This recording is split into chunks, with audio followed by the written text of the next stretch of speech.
सीधे राम सीता नहीं कह दिया, बोले राम लखन। सुतीक्षण को लोग समझते थे बिना पढ़ा लिखा है। सुतीक्षण से भगवान ने कहा वरदान मांगो। सुतीक्षण ने कहा हमको आते ही नहीं वरदान मांगना, पहले आप एक वरदान दे दो, फिर पता लग जाएगा कि ऐसा वरदान होता है, फिर हम भी वरदान मांग ले। तो राम जी ने बड़ा सुंदर वरदान सुतीक्षण को दिया कि अविरल भगति विरति विज्ञाना और हो सकल गुण ज्ञान निधाना। इतना सुंदर वरदान बिना मांगे भगवान ने किसी को दिया ही नहीं, मांगने पर भी नहीं दिया। कागभूषण जी से भगवान ने कहा जो भी वरदान मांगना हो मांग लो। तो कागभूषण जी ने कहा पहले लिस्ट दिखा दो कि आपके वरदान में मिलती कौन कौन सी चीज है। बोले प्रभु का है दैन सकल सुख सही, लेकिन भगति आपनी दैन न कही। कागभूषण जी कहते हैं भगवान की लिस्ट में सब कुछ था, अर्थ ले लो, धर्म ले लो, काम ले लो, मोक्ष ले लो, लेकिन भक्ति का नाम कहीं नहीं था। रामचरितमानस में बिना मांगे भक्ति केवल 3 लोगों को मिली है। या तो सबरी मैया को मिली है, वो तो भाग रही थी, और भगवान जी कहते हैं नौदा भगति कहूं तो ये पाई। यहाँ फिर केवट को मिली है, बहुत कीन प्रभु लखन से नहीं कछु केवट ले, तो विदा कीन करुणा यतन भगति विमल वर दे। और या फिर सुतीक्षण को मिली है, पंथ कहत न जब भगति अनूपा, और मुनि आश्रम पहुंचे सुर भूपा। सुतीक्षण से भगवान ने बिना मांगे वरदान दे दिया कि अविरल भगति विरत विज्ञान। अविरल, अविरल मानी क्या? तैल धारावत अखंड भक्ति, शास्त्रस्विन परम प्रेम रूपा भक्ति अमृत स्वरूपा।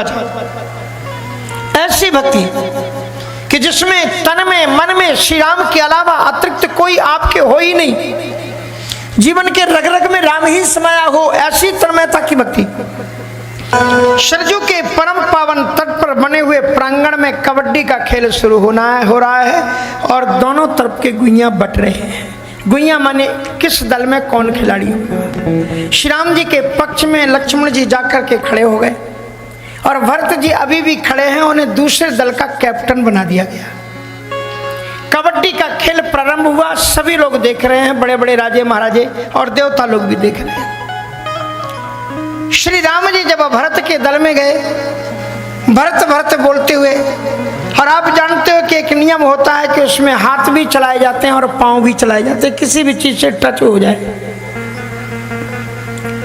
श्री राम जी लौट करके आ गए। अब भरत की बारी आई, और भरत की जब बारी आई तो भरत जी, जब राम जी की बारी आई भरत के तरफ में, भरत जी जब रामादल में गए तो राम राम राम राम कहते हुए गए, और जब राम जी खेलने के लिए आए भरत के दल में, तो वो भी अब ऐसे हाथ चलाते भरत भरत, और एक पांव भी आगे बढ़ाते। कबड्डी का आप ध्यान करो, पांव भी आगे करते हैं और ऐसे ऐसे हाथ से करते, छू जाएगा।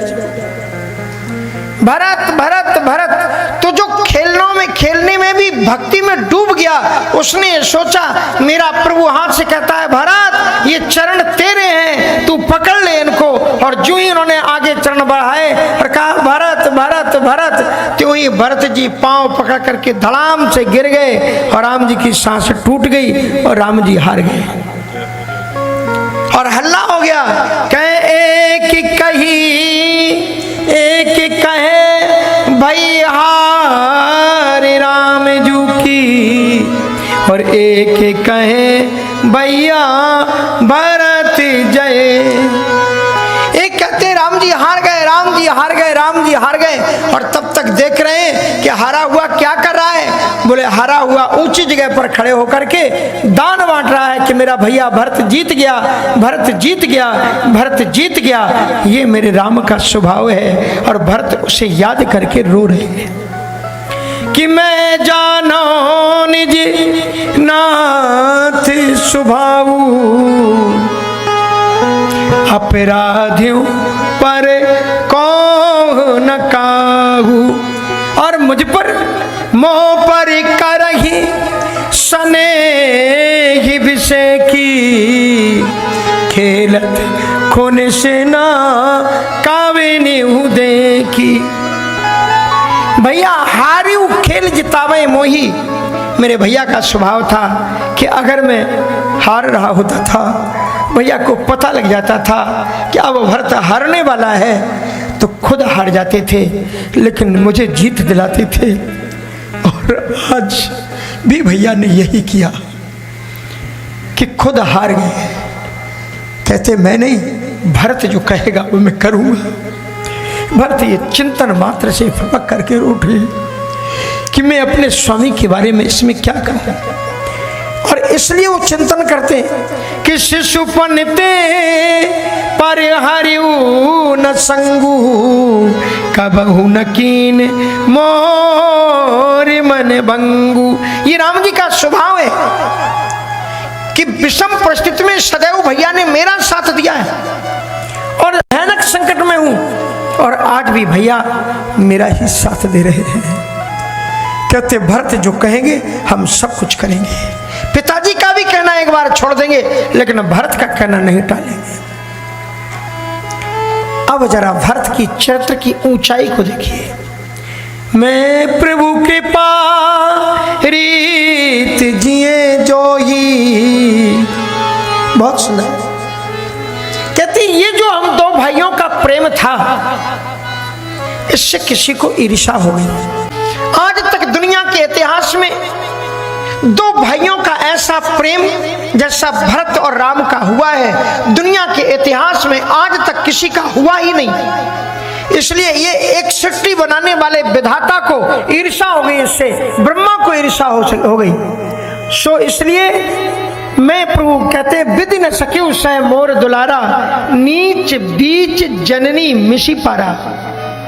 हम दोनों भाइयों के प्रेम को विधाता बर्दाश्त नहीं कर पाया और इसलिए हम दोनों भाइयों का बिछोए हो जाए, हम दोनों भाइयों के बीच में विरोध हो जाए, हम दोनों भाइयों के बीच में लड़ाई हो जाए। इसके लिए इससे विधाता ने एक गाली भी दी है विधाता कि इस विधाता ने दुष्टता पूर्वक हम दोनों भाइयों के बीच में मेरी मां का बहाना बना दिया और हम दोनों को अलग अलग ला करके खड़ा कर दिया।